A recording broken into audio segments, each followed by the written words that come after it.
जय जोहार संगवारी हो। छत्तीसगढ़ के नंबर 1 यूट्यूब चैनल में जम्मू झन के स्वागत है। मैं राजेश मान समाचार के शुरुआत करबो आज के प्रमुख समाचार।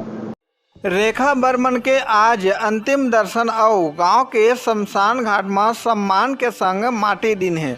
आप मला बता दें कि शक्ति जिला के जयपुर ब्लॉक के अंतर्गत डिजिटल पंचायत बेलादुला रहुआ श्वेतराम बर्मन की धर्म पत्नी श्रीमती रेखा बर्मन के अचानक निधन 4 सितंबर 2024 के रतिया बेरा हो जाएले गांव के शमशान घाट में मृतक ला अंतिम दर्शन से परिवारजन और लोगन मन दुख में शामिल होइन है। मृतक के आत्मा ला शांति प्रदान से 2 मिनट के मौन रख के सम्मान के संग परिजन समाज के लोगन मन माटी दिन है। बेलादुला के शमशान घाट में एक भी मुक्ति धाम नहीं बनेले मृतक के परिजन मन ला भारी परेशानी हुआ थे।